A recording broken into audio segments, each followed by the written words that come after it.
They dared to increase digital prices by nearly half without batting an eye, and seem poised to keep going. That is how frustrated gamers worldwide have described Sony's controversial price policy on its online store, and the sentiment reverberates far beyond a single region. The tension reached an all-time high when Dutch gamers, claiming to have been overcharged for downloadable titles, marched into legal territory. Today, we find ourselves at the center of an unfolding drama that could transform the very nature of console gaming as we know it. How could a single company's pricing decisions spark a lawsuit of such magnitude? And is this case just the tip of the iceberg for a much bigger issue regarding digital-only consoles? Buckle up, because in this story, we will explore the building tensions, unravel the lawsuit's core arguments, and discover the deeper implications for gamers everywhere. Yes, the battle lines are drawn, environmental convenience and futuristic efficiency against the stark reality of restricted marketplaces. In the Netherlands, a non-profit organization by the name of Stichting Massaschade en Consument has filed a major lawsuit against Sony, claiming that the company abused its dominant position in the gaming console market for the past 10 years. The hotly debated Sony Tax has become the focal point of this sprawling legal conflict. At its heart lies a simple yet unsettling question. Are digital-only gaming consoles poised to monopolize the marketplace and corner consumers into paying inflated prices for each new title? In this detailed breakdown, we will delve into exactly why these allegations might influence gaming habits worldwide, and how the hyper-connected digital era is amplifying ordinary issues into colossal clashes. In this episode, we will shine a light on several troubling aspects of this PlayStation predicament. We will examine how the Sony Tax allegedly makes digital games cost nearly half again more than their physical versions, despite potentially lower distribution costs. We will investigate the meaning of dominant position in the console world, and how it allegedly empowers Sony to raise prices by double digits on subscription services and hardware without batting an eyelid. We will also unravel the surprising significance behind the lawsuit seeking hundreds of millions of euros in compensation for Dutch consumers. Perhaps most importantly, we will explore whether this conflict reveals a broader truth about the looming digital-only future and the vanishing pre-owned market for console games.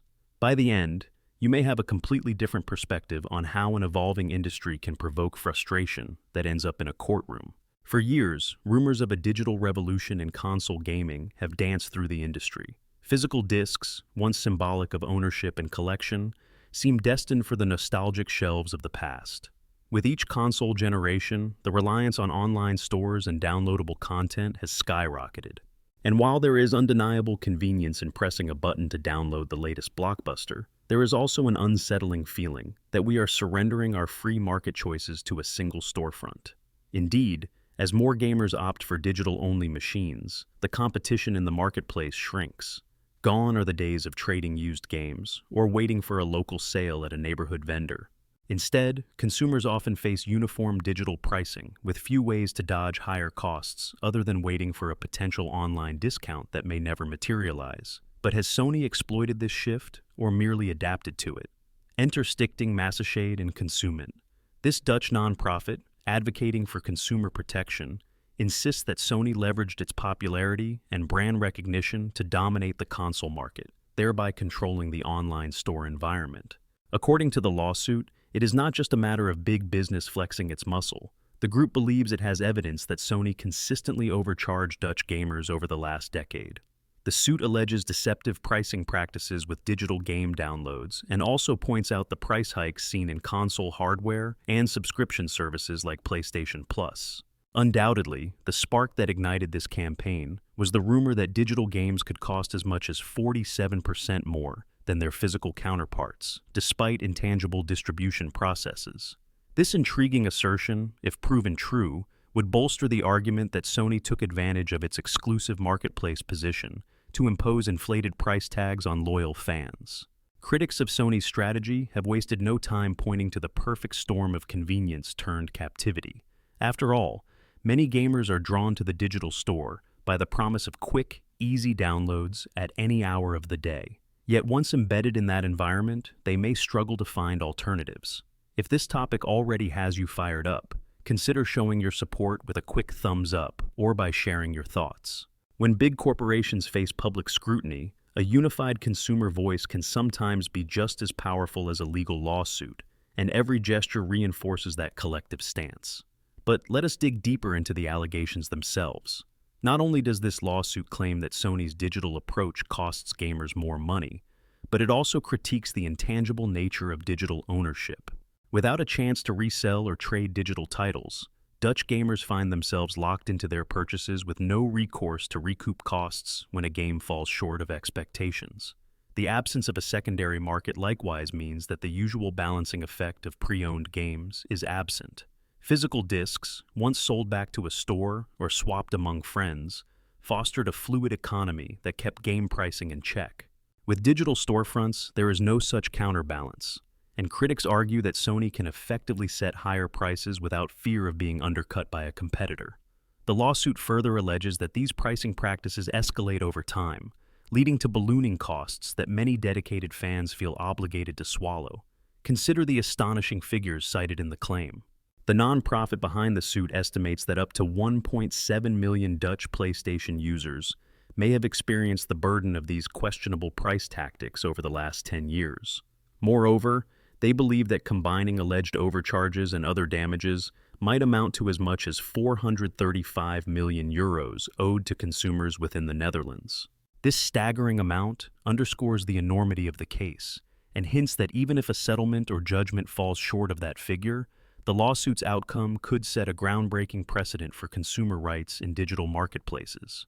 Observers wonder whether a potential victory in this scheme might pave the way for gamers in other countries to band together and bring similar claims against major console manufacturers or retailers, effectively changing digital storefront culture worldwide. Sony, of course, has not stood idly by. The tech giant argues that pushing towards digital content was a natural evolution, guided by consumer demand for immediate access and the overall efficiency of online distribution. From Sony's perspective, the store infrastructure, maintenance, and server costs might justify some measure of price difference compared to physical discs. After all, physical discs still involve factors like packaging, shipping, and retailer markups. Yet critics would quickly counter that the expense of mass-producing discs and distributing them to brick-and-mortar shops should, in theory, exceed that of digital distribution. The question then becomes, where is this money going, and why do digital games remain priced so high for so long when older physical copies have already landed in clearance bins or pre-owned sections? Within that conflict lies a broader conversation about corporate profit strategies and the potential vulnerability of consumer choice in a digital-only environment. Another contentious aspect of the lawsuit involves the rising costs of subscription services. Since the launch of the current console generation, subscription fees for services like PlayStation Plus have crept upwards, leading to outcry from budget-conscious gamers. Some argue that these expansions could be beneficial, as new services or features are introduced over time, but many consumers do not see a matching leap in value. Even worse, if you have fully embraced a digital-only console, you may feel you have little choice. The lawsuit references Sony's own acknowledgement that it will introduce more price adjustments over time, claiming it is part of an effort to optimize profit. For some, that is proof enough that the company wields near unchecked power in the digital sphere. The big question remains, can a competitor step in and drive prices down, or is the ecosystem too entrenched to be disrupted? The tension in this battle might surprise some who never questioned the convenience of digital gaming, but it speaks to a fundamental clash between corporate strategy and consumer rights. Feel free to light up the comment section if you have ever felt burned by high online store prices. And if you want to stay tuned for more updates on this evolving situation, consider subscribing for the next deep dive. Whenever enormous corporations and widespread consumer groups collide, the story tends to develop quickly, so you will not want to miss the latest revelations. So, where do other companies fit into this puzzle? Allegedly, Microsoft's Xbox is exploring a more open marketplace for its next generation of hardware, a move that could drastically rewrite the rules of the game. If Microsoft and other competitors opt to let third-party storefronts flourish on their platforms, gamers might benefit from more flexible pricing, improved discounts, and varied purchasing options. Many consumer advocates hope that such changes would nudge Sony to follow suit and curtail absolute control of its own online storefront. Meanwhile, some experts caution that no platform will voluntarily surrender control of its profits without a fight. Could it be that legal pressure in Europe foreshadows a new wave of regulatory scrutiny aimed at preventing monopolistic dominance in the gaming world? Then there is Nintendo, a giant in its own right, renowned for devout fans and legendary franchises that rarely see dramatic price cuts. While many of Nintendo's first-party titles are known for holding their value, the company's approach is somewhat different from Sony's in that physical copies often remain expensive too. That said, the Netherlands lawsuit still raises broader questions. Are console manufacturers all leaning into the same digital dependency, or are some at least facilitating alternative purchase pathways? With the lawsuit gaining traction and over 20,000 Dutch gamers reportedly joining the Fair PlayStation campaign in a matter of days at one point, many wonder if a long-time industry tradition of price stability is about to face a global backlash. Regardless of which brand you choose, the balance of power could shift if enough consumers stand firm.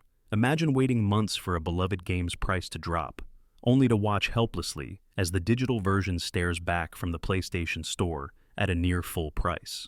Physical discs, in contrast, might already be discounted significantly, found on secondhand marketplace websites, or collecting dust in retail sale bins. In an era where many new consoles do not even feature disk drives, resignation can set in. Gamers are effectively told, pay the premium or wait indefinitely. The Netherlands lawsuit tries to flip this narrative, asserting that Sony's pricing approach is not just business as usual, but a systematic overcharging tactic that takes advantage of the brand's popularity. Questions about fairness, transparency, and healthy competition swirl around these claims. And for everyday individuals who simply want to enjoy interactive entertainment, the situation can feel like an inescapable labyrinth of rising costs. This entire saga is not without its timeline drama either. After building momentum in the Dutch press, the lawsuit triggered robust discussions on forums, social media platforms, and even among legal experts. The judge is set to hold an initial hearing later this year, marking a pivotal moment in what could become a protracted legal battle. If the court rules in favor of consumers, it might embolden other organizations across Europe and possibly North America to mount their own cases. Experts say if enough suits pop up, Sony and other console makers might be forced to reevaluate their pricing models, potentially standardizing or lowering digital prices to align more closely with physical alternatives. On the other hand, should Sony successfully defend itself, the court might set an entirely different precedent, implying that these digital marketplaces are within their rights to charge what they see fit under the banner of corporate strategy. Beyond the courtroom, this story resonates with a growing concern in the modern entertainment ecosystem. Do we truly own our digital content? Gamers who prefer physical discs often argue that tangible ownership is a safety net against content removal, service shutdowns, or price surges. Digital-only platforms, while sleek, open the door to indefinite license agreements, potential future subscription fees, and the possibility that certain titles could vanish if they are delisted. The Netherlands lawsuit highlights this vulnerability by accusing Sony of financially capitalizing on precisely that dynamic. In essence, the complaint portrays a new age scenario in which the comfort of digital access turns into a trap. If the platform holder unilaterally decides to inflate prices, reduce sales, or impose new terms altogether, it is a revealing look at how seemingly separate debates around subscription models, digital ownership, and marketplace control are all interconnected, forming a perfect storm of consumer discontent. As awareness of this legal battle spreads across Europe, observers in other territories keep a close eye on developments. In a highly globalized industry, it is unlikely that changes to Sony's Dutch pricing structure, if mandated by the courts, would remain confined to a single country. Instead, success on one front could trigger reevaluations or preemptive adjustments in other major markets. Could we be seeing the very beginning of a push for more balanced digital pricing arrangements worldwide? Or will Sony and other major players remain steadfast, banking on the brand loyalty of millions of dedicated gamers to weather any storm? Opinions vary, but one thing is certain: the conversation about digital game ownership, pricing fairness, and the future of console gaming has reached an inflection point. And so, we arrive at a critical juncture in gaming history, one where widespread digital adoption collides with public outcry over perceived corporate overreach. The lawsuit in the Netherlands is both a local conflict and a universal story of consumer activism rising to challenge well-established market norms and of an industry facing momentous questions about how best to serve its audience in an era of dematerialized products. Will Sony meet foot-dragging with further justification, or will it yield to the pressure and implement meaningful reforms? And what does it ultimately mean for those of us dialing up to purchase the latest and greatest game? As the first hearing unfolds before the Dutch courts, the rest of the world looks on, waiting for clarity and justice. One thing is for sure, the gaming community's collective voice, through lawsuits, social media, or everyday purchasing decisions, will shape tomorrow's marketplace in ways we can barely imagine today. But do not mistake this conflict for a simple money grab. At its core, the uproar reveals how modern technology can reshape cultural and economic traditions.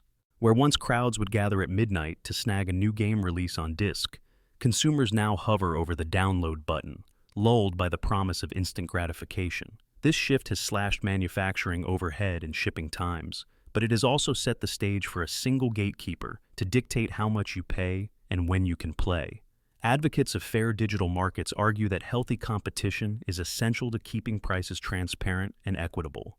Yet if marketplace monopolies are allowed to flourish unchecked, the ripple effects could resonate beyond gaming, influencing everything from film streaming platforms to digital publishing forums.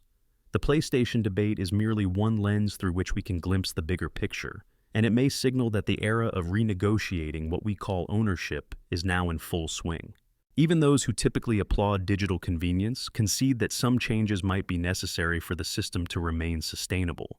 Suggested solutions range from requiring companies like Sony to allow alternative digital storefronts on their consoles, to imposing clear guidelines around fair pricing and transparent communication about cost structure.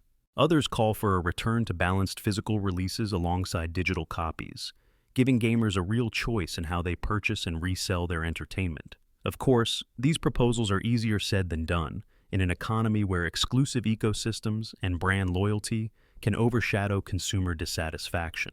For many players, the direct pipeline from developer to console is efficient, especially if it means quicker patches, updates, and expansions.